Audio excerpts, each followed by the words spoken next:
Secretary Chris Wright. Mr. Secretary, it is good to see you. You know, around here, we don't like burying the lead. That's reporter talk.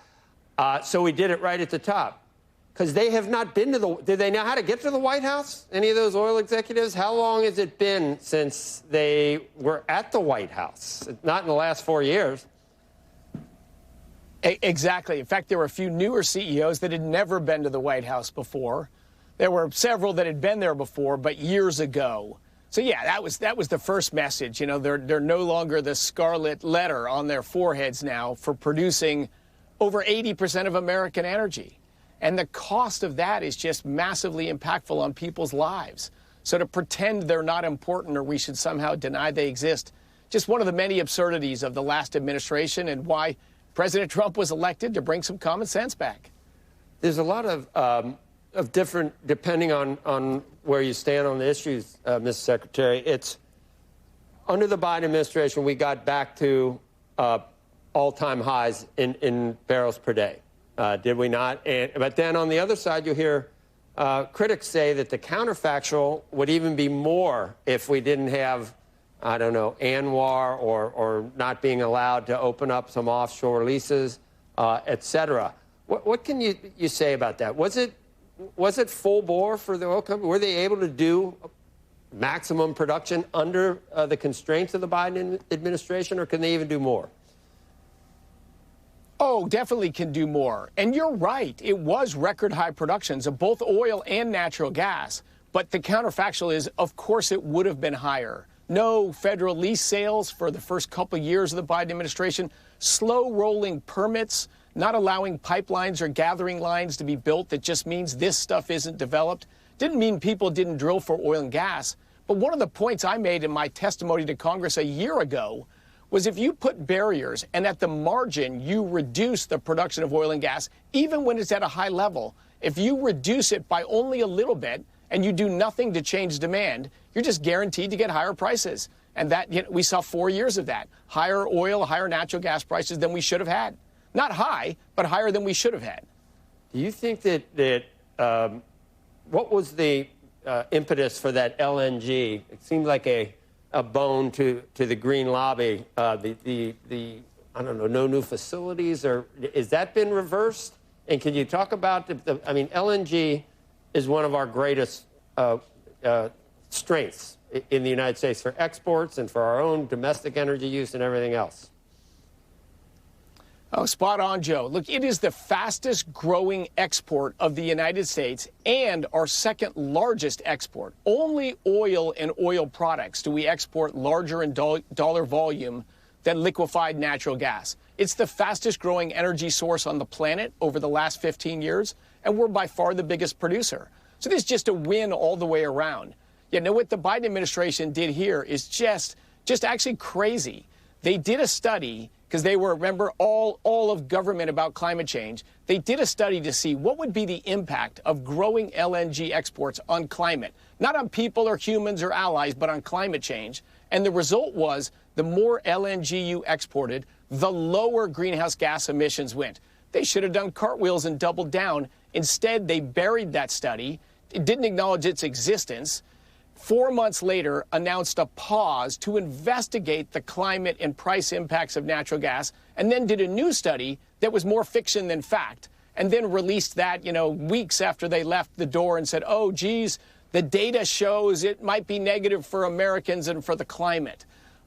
Just undermining government, undermining trust in science and facts and data. But we've reversed those days. On day one, we got rid of the LNG export ban. Permit ban, and I've already signed 5 actions in, less than 100 days to get more of these terminals permitted, under construction, more American jobs, more American energy, and greater security for our allies around the world.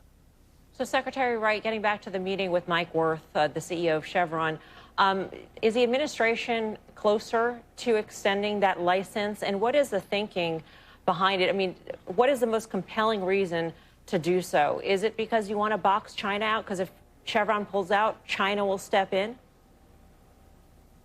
Look, the president's broader agenda for sure is to grow American prosperity at home and influence and power abroad. And energy is just a fantastic tool to do that. So the vast majority of the dialogue that we had in that room was about how can we unleash American energy? How can we make it easier for people that want to invest and have specific projects to go ahead and develop them? So look, I won't go into any details there on some dialogues that are ongoing. But one of the things that was dialogued, the Biden administration did over 60 specific actions reducing development in Alaska, not just for oil and gas, but for mining or minerals or any economic activity for that state, far more sanctioned and restricted than Iran or Venezuela. You know, and then when oil prices went up, they asked Iran and Venezuela for more oil, drained our strategic petroleum reserve, and didn't remove a single sanction on Alaska or the rest of the western United States. Well, I'm so curious, again, Secretary, right? The main point was, go ahead. Sure, but in terms of unleashing or lifting sort of the bureaucracy on drilling in new sites, I understand for other things other than oil. But with oil at 66, it's a very different equation here. Oil companies, I would imagine, this is what Mr. Wirth told you also, they don't want to drill more. They want to be disciplined about their capacity. Yeah, all prices of oil and natural gas and all commodities, they're dictated by supply and demand. You know, nobody decides the price of oil. It's just supply and demand. But I think we've seen a market discounting the fact that clearly it's going to be easier to produce oil and gas in the United States. The restrictions and impediments we had in the last 4 years, they're gone. And so the market is discounting, yes, more supply is going to come, and that's pushed down prices of oil, gasoline, home heating fuels, everything across the board. That's a win to the American people. It'll remain a win for the companies as well, as if their costs are lower and their risks are lower, their break-even cost above which they're profitable, that's going to move down too. In fact, it's already moved down.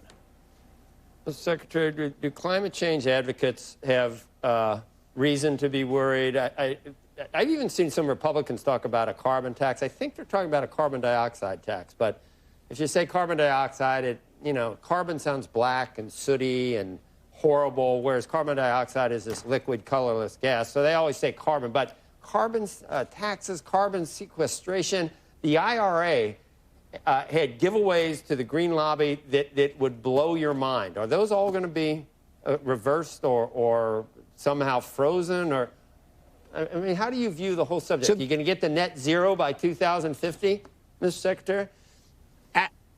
Absolutely not. Look, no country on earth will get to net zero on 2050, but the urgent efforts trying to do it have just driven up energy prices, move industries out. Look at what Germany's done. This is an industrial powerhouse. Most of their manufacturing industry has left the country. They've tripled their electricity prices, and they went from 80% of their energy from hydrocarbons to 74%.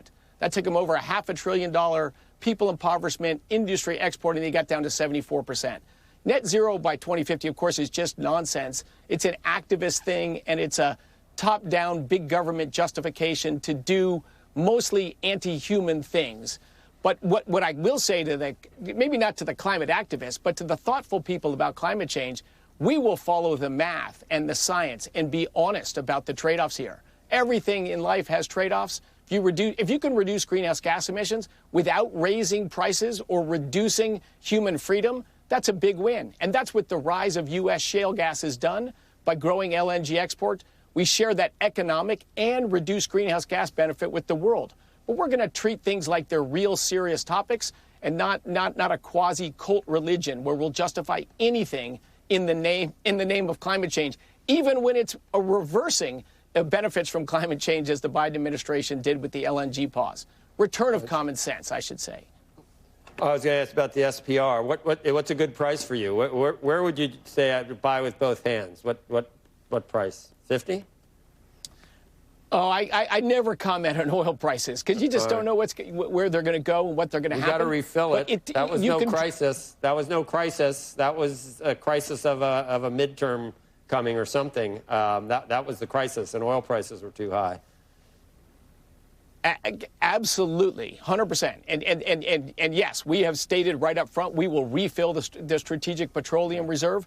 You've got to get budget approval to do that, but 100% that's going to happen. Unfortunately, you can refill it a lot slower than you can drain it. But we've got to get going on that, and we will be going on that very soon. But yeah, it'll take years, but the Strategic Petroleum Reserve will be returned to its original use.